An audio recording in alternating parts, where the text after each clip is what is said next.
So I'm going to talk to you about prevalence. My work started in 1986 when I came to Australia with a scholarship to do research for a PhD.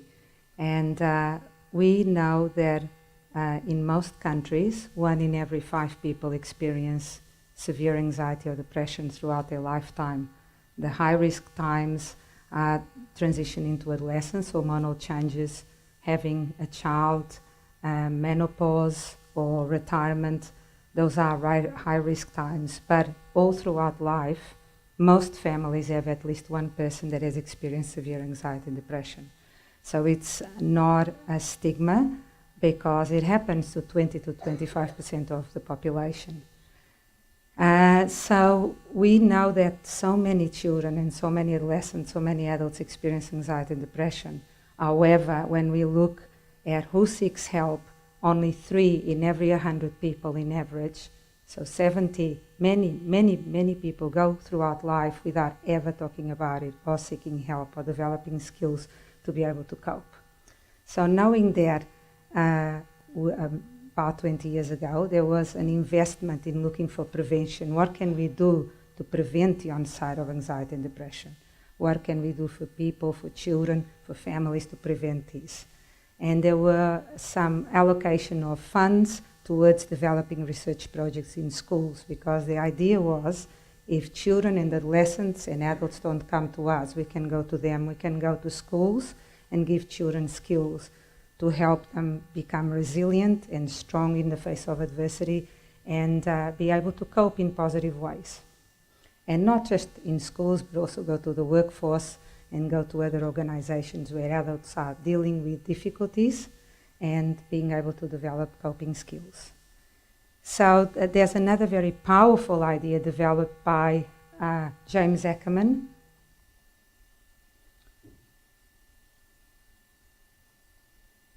who won the Nobel Prize of Economy in the year 2000. So this gentleman was not a psychiatrist, not a psychologist, not an education researcher. He was a specialist in economy, and he looked at the power. He was very interested in what governments can do in terms of the investment of giving children from a very young age social emotional skills. In this way, my talk is very connected with the previous talk. That the importance of connection, of social relationships, of emotional intelligence, and being able to give children and their teachers and their families social emotional skills. And he showed that implementing these programs in the school curriculum was one of the best investments that the government could do.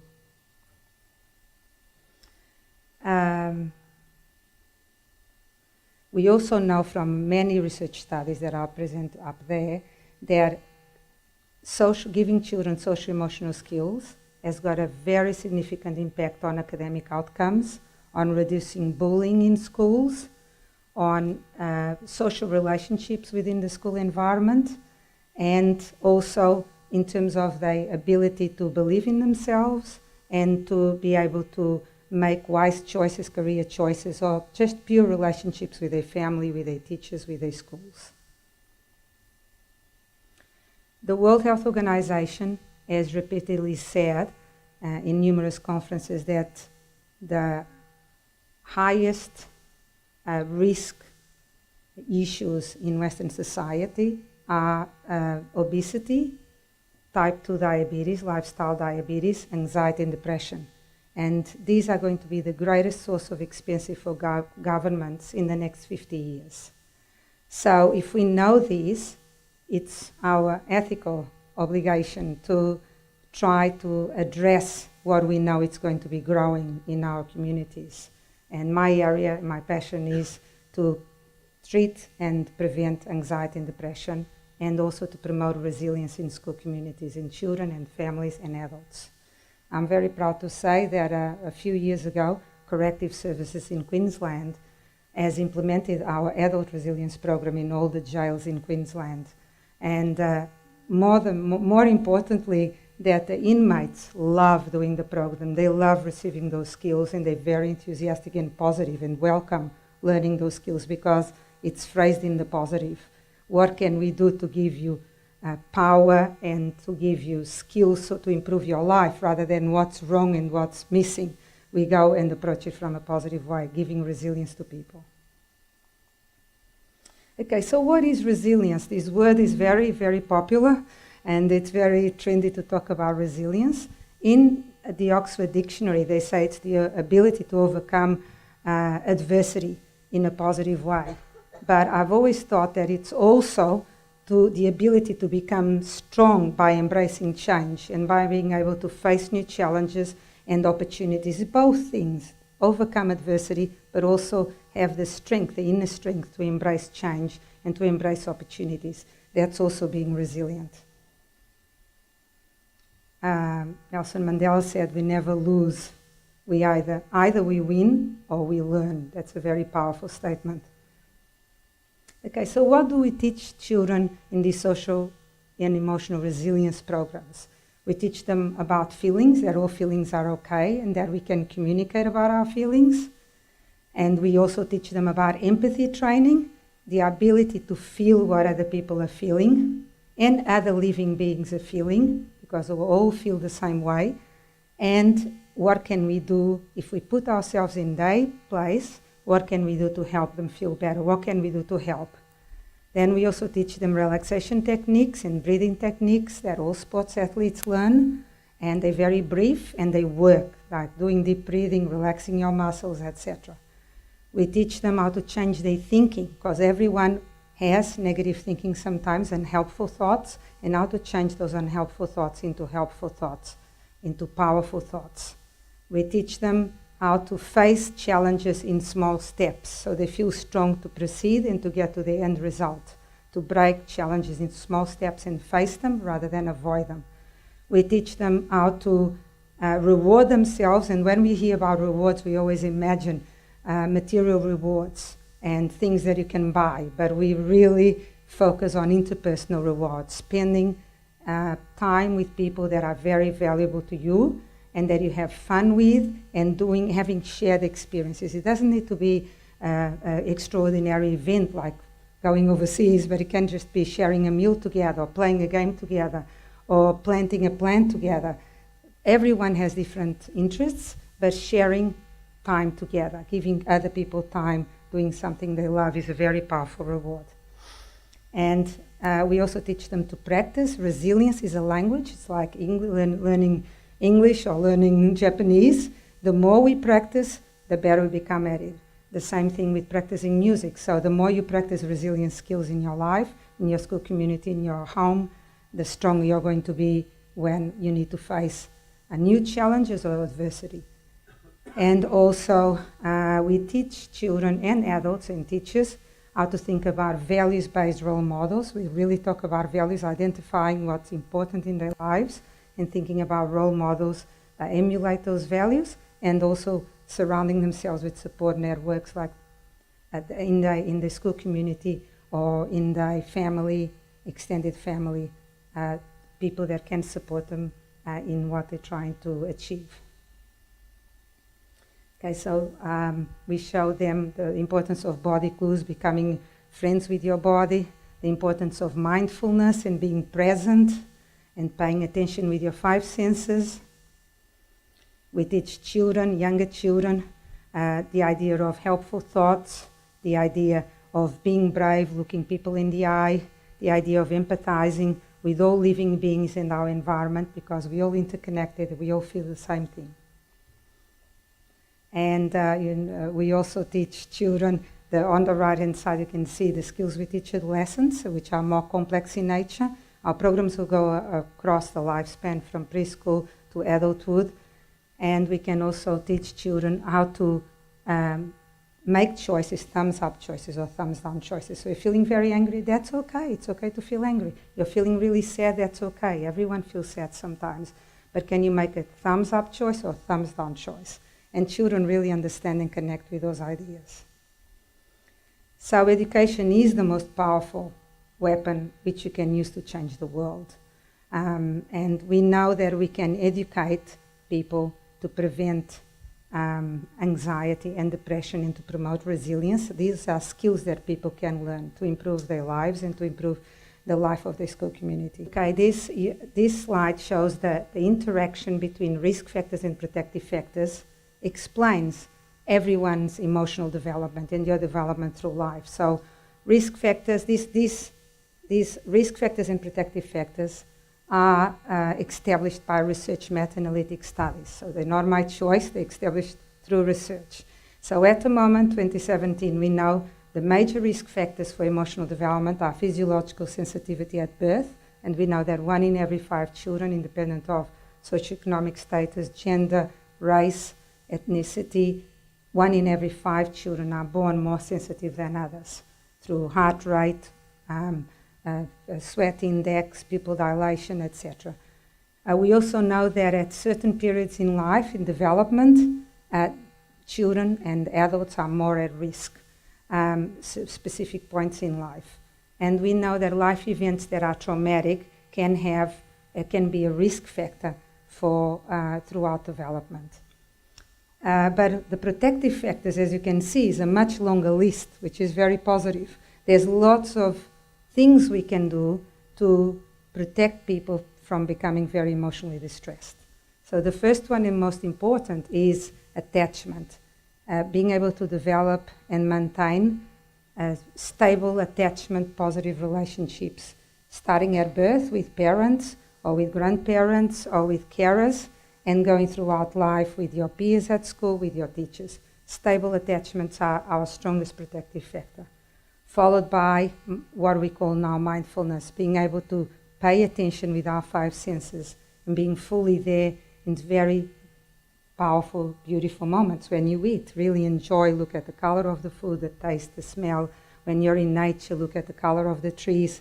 Being able to pay attention without judgment and being fully there in a mindful way is a very powerful protective factor. The third one, we all know that people that think in positive ways and can change their negative thinking into positive thinking, it's a very strong protective factor. Being able to stay a positive thinking throughout life, it's very powerful in terms of your emotional well-being.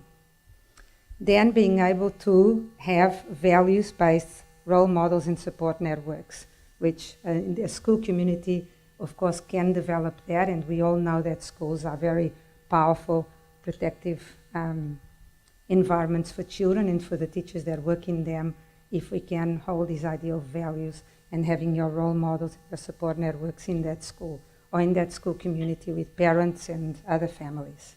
Health factors, we've known since the Greek times that the way your mental health is related to your physical health. We know that sleep is extremely important, and we're sleeping less and less because of technology in bedrooms, and the invention of the electric light prolonged the day.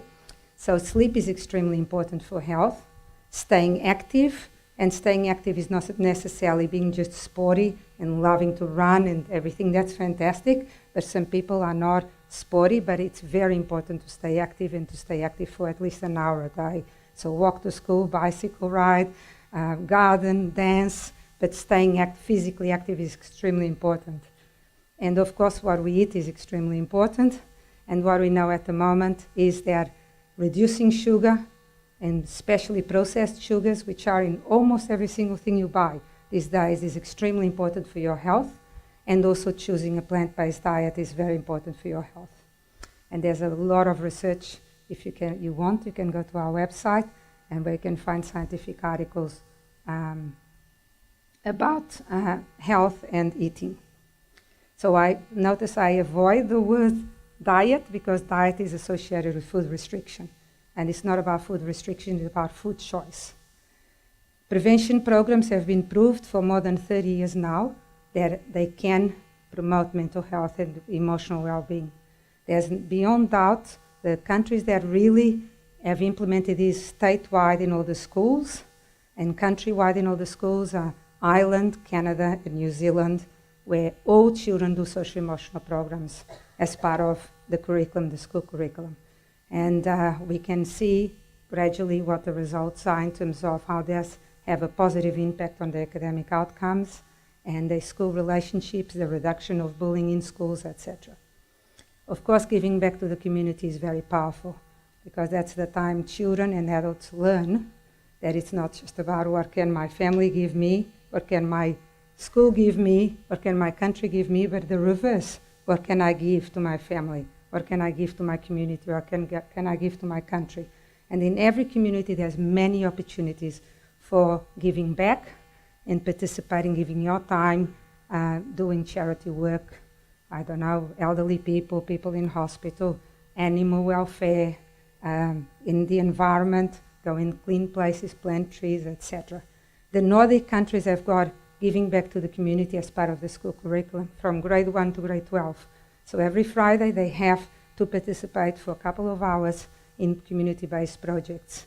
And what they found is that the level of self-esteem and the level of self-confidence and also the ability to make choices about their own careers when they grow up has really showed a dramatic change since the children start participating not just once a year but on a weekly basis in community-based activities.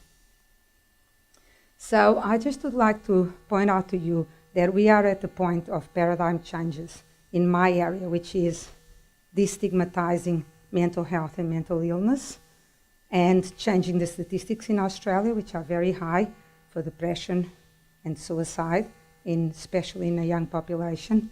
We've had many paradigm changes in the history of humanity, and I'll just mention a few. So the idea that the Earth, the whole solar system is around the Earth, and then people challenging that, like Da Vinci and Bruno, and saying, no, there's many solar systems, and the Earth is just one little planet that goes around the sun. And for that, many people lost their lives, but there was a massive paradigm shift. Another paradigm shift, the idea that if you're born with a different color skin, you have the right to abuse and use other people with a different color skin, and that the racism issue. And there was a massive paradigm shift. The United States went to war for many years over that paradigm shift, but now it would be absurd to think that someone else is worth less because they're born with a different color skin. There was a massive paradigm shift. A very recent paradigm shift, which sounds like a joke, but you can go and look at the history, which is that women can't think straight, therefore they can't vote. And in 1976 was the first time in Switzerland that women could vote. But in New Zealand it happened much earlier. But now, of course, all women and men can vote. There was sexism, of course. There was a massive paradigm shift that all of us can vote, whether we're born male or female. But that sounds absurd to you because you can't imagine someone sitting next to you not being able to vote because they're female. But that occurred very recently. And we have to have a paradigm shift in my area of interest, which is mental health, physical health. We're talking about the same thing. Everyone experiences emotional distress. And we should be able to talk about it, support people, recognize that many people experience anxiety and depression, and being able to support them and not feel stigmatized as a family or as an individual, as a child, if they experience those feelings. Because guess what? We can help. They can learn skills that are going to make them feel resilient and cope better. Another paradigm shift, which is a great passion of mine, so I have to mention it, even if it's, like the previous speaker said, speak boldly. We have to have a massive paradigm shift about our environment and the way we treat other species. Speciesism, though we cannot continue doing what we do to other species because it's unjust, it's unjustified, and it's ruining our environment as well. It's all interconnected. So Confucius, 500 years before Christ, said our greatest glory is not in never falling, but in rising every time we fall. Very powerful statement and emulates what I'm trying to talk about, which is giving people resilience. Focus on positive skills we can give children and adults all throughout the lifespan so that they can cope better. And I just wanted to say thank you, and I hope I would inspire you to promote communication in your schools and know that there are many skills people can learn, not rocket science, it's very simple skills that can be taught and can be implemented in schools and work environments, corporate environments, government environments, for people to be able to become stronger and resilient and cope better with adversity, but also be able to embrace opportunities that come their way. Thank you.